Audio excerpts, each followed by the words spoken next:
Okay, so we're going to continue our discussion of the topic of reasons for belief or disbelief on the basis of evidence. And the previous video presentation was on evidence in the form of experts who are not you, who are not oneself. Here, we're going to look at one's own experience as a source of evidence and some of the pitfalls that you may encounter when you rely upon yourself as a source of evidence for believing that something is true or that something is untrue. So I'm on the top of page 5 of our lecture notes where we have a principle. Again, I want to remind you it's just a rule of thumb. And the principle says we should accept the evidence of personal experience unless there are good reasons to doubt the personal experience. And then I'm going to look at what some of these reasons are, good reasons for doubting one's own personal experience.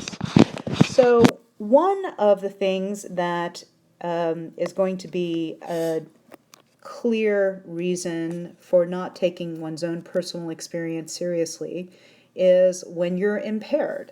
And again, this might seem like common sense, and really it is. The problem isn't knowing that this principle is true. I think everyone would agree with it. The problem is determining under what conditions the principle applies. So, for example, when you're under a lot of stress, or when you've had too many drinks, or when you're really, really distracted, those are forms of cognitive impairment that might skew your judgment. And also things like, when you are trying to remember something as a way of supporting a claim or supporting that a claim is untrue, you have to remember that one's own memory is not always reliable. And you have to think very carefully about how your memory was formed. What you'll learn in psychology classes, it's all very interesting, is how your senses, they're not like cameras or tape recorders, where cameras and tape recorders, we think, just reflect what's in reality. In other words, they just represent what's out there. Instead, our memory is more constructive. It doesn't take snapshots of things. It kind of selectively picks up things in the environment and then constructs some kind of memory on the things that you pre-select. And you can pre-select things incorrectly because of things like illness or stress or, of course, intoxication. And you have to keep those things in mind when you rely upon your memory for evidence. Another factor that might negatively influence one's own judgment is when you have a certain expectation about how things are going to turn out. In other words, when you have a certain bias about how you think things are going to be predicted, that bias could easily negatively influence the accuracy of your memories. Another way of putting this is to say, sometimes we end up perceiving the things that we want to perceive and blocking out the things that we're not expecting to perceive. And we might not even do this consciously, which is why this is really difficult.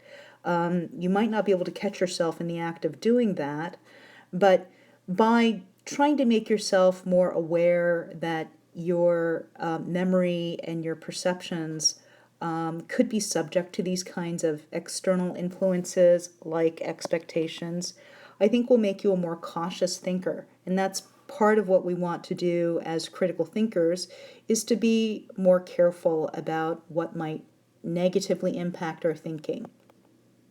Another problem in trusting our own judgment is the problem of innumeracy, which is a word that you might not hear very often, but it's the number analog of the term illiteracy. Illiteracy is when you don't know how to read. Innumeracy, as in the word number implied here, means that you don't know how to deal with numbers. And this gets particularly important when you're trying to figure out probabilities. Probabilities, in other words, which are estimates of how likely things are going to happen. And the problem with probabilities is that on a technical level, they're really difficult. But there's some very common problems that a lot of human beings encounter. One of them is what's called the gambler's fallacy. The gambler's fallacy is committed when, I'll just give an example. Let's say that you're trying to guess how likely it is when you do a coin toss, whether it's going to land heads or tails with a fair coin. And by a fair coin, I mean a coin that hasn't been specially engineered to favor heads or tails. It's totally 50-50 whether it's heads or tails. When you see a coin toss that comes up heads 5 times in a row, after the 5th time, you might have the tendency to say, the next time on the 6th toss, it's got to come up tails. But when you make that judgment, namely, when you think that it has to come up tails because for the past 5 tosses it's come up heads, that's precisely committing the gambler's fallacy. It's a fallacy because whether in a given coin toss a toss comes up heads or tails is always going to be 50-50. How things were in the past isn't going to make things in the future any more or less likely. Every single coin toss is going to be 50-50. So this is just an example of how we could be fooled by our gut feelings about probability, but it could actually, if you go to Vegas, committing this fallacy could actually cost you a lot of money. So it's really good to be aware of the kinds of mistakes in reasoning. In other words, that's what fallacy is, what mistakes in reasoning we're likely to commit. So I'd like to discuss now various ways we end up fooling ourselves. And just as we suffer from weakness of will when it comes to doing the right thing in the realm of morality, we can also succumb to weakness of critical thinking, and that comes in the form of mishandling evidence. So I'm now on page 6 of our lecture notes, and these are certain ways in which we end up fooling ourselves. This is certainly not a complete list. There are other ways that we fool ourselves, but these are certainly very common ways we fool ourselves that we need to pay attention to. So resisting contrary evidence, that's basically a very fancy way of saying that you ignore the evidence that tends to go against a belief that you hold very dearly, and you tend to ignore the evidence because just making you think about it might make you feel uncomfortable. But because you're emotionally tied to a belief doesn't make that belief any more true. So resisting contrary evidence can often happen, for example, when we are dealing with something that's really emotionally charged for us. So, for example, like one's religious beliefs.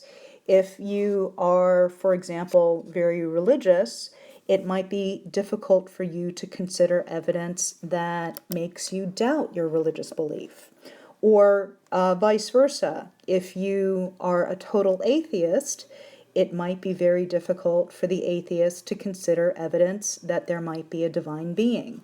Again, these are forms of being resistant to being intellectually open. By intellectually open, I mean that you want to consider all evidence fairly. And it's hard to do that when you have a certain belief that's very emotionally meaningful to you. But sometimes emotions can get in the way of being a fair thinker, and we just have to be very careful about when that might be happening to us. Another way in which we can lapse into bad critical thinking is what's called confirmation bias. It's when we look for evidence that backs up what we already believe, rather than looking at all the evidence equally. So this is, for example, one of the most common kinds of fallacies we commit when we stereotype.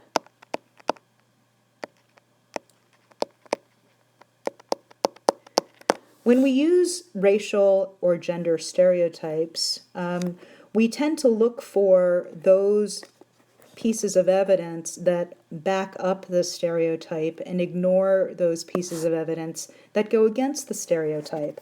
And again, we might not even be doing this consciously. However, as a good critical thinker, you're always going to want to ask yourself whether you are just merely looking for confirming evidence, or whether you're committing the fallacy of confirmation bias.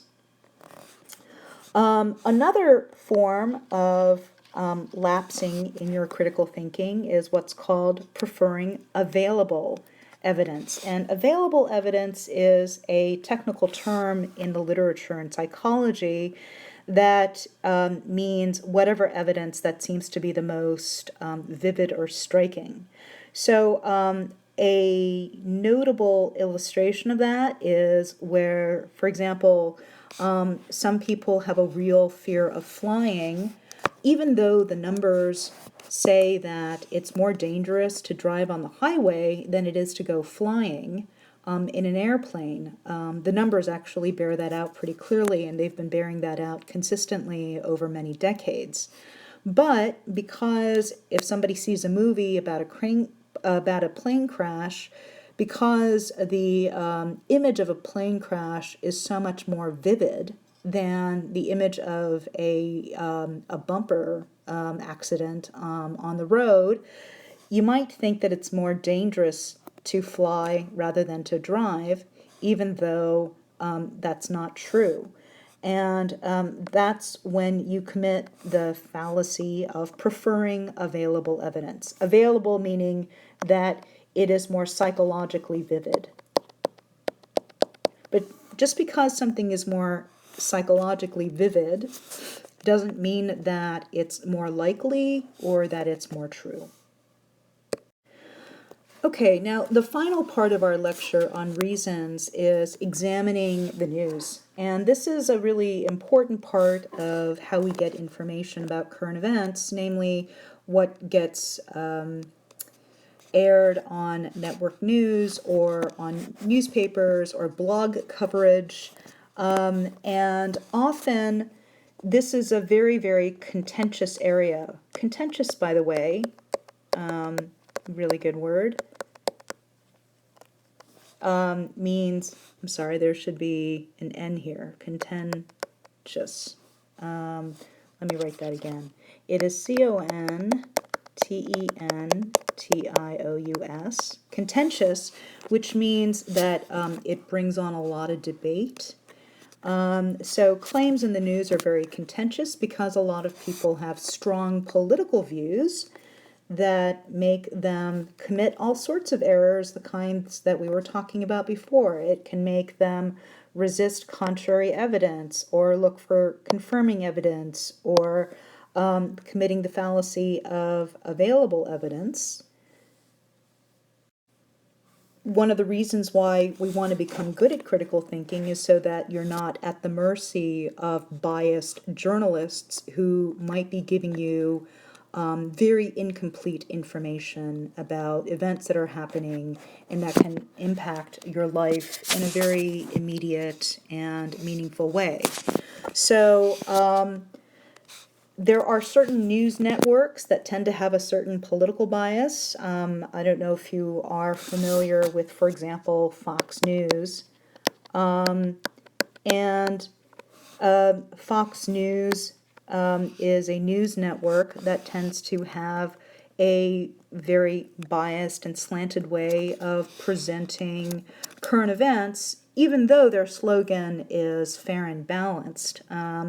And a lot of what gets covered by Fox News is ridiculed pretty accurately by various comedians like Jon Stewart on The Daily Show or Stephen Colbert on The Colbert Report,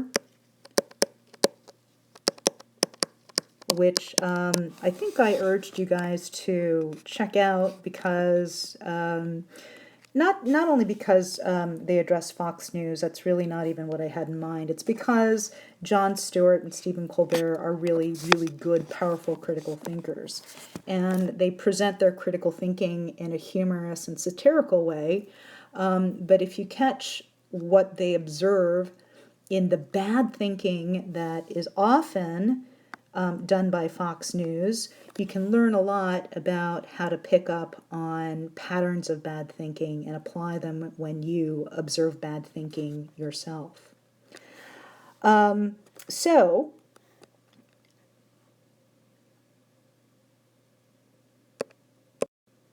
one of the things that you have to keep in mind is that news organizations, unfortunately, are a business. They're there to inform you, but basically they have to also make a profit in order for their ability to inform you can stay afloat as a business. And often there are profit motives by various interested groups or advertisers that encourage journalists to give you a very one-sided account of the events. So there are certain ways to gauge whether you have an accurate journalistic report. There's a difference between merely passive reporting versus hard investigative journalism. By hard investigative journalism, it's where a journalist does really, really strenuous research to figure out what's going on rather than just looking at things in a passive and unrigorous way. Also, you have to be careful about looking for selective reporting. In other words, it's called like cherry picking as well, where a reporter or a news network might only give you a certain description of the events and not a full description of the events, but where that very small description of events that they've edited for themselves serves a certain interest and is not accurate. And also, they could convey the information in a way with soundtrack and with images that could bias the viewer.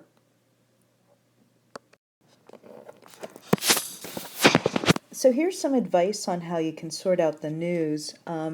I think that the most reliable method to use is to check alternative news sources. And on the internet, you'll find that many news sources are available to you. There are newspapers on the East Coast, on the West Coast, newspapers in Canada, in Australia, in other English-speaking countries, and you'll find that how they cover the news and what they cover can give you a good balance to how things are covered in the United States. So I think checking for alternative news sources is the best way to make sure that the information that you get is trustworthy. And I know that that takes a lot of research and effort, But for issues that are important, it could very well merit that kind of effort.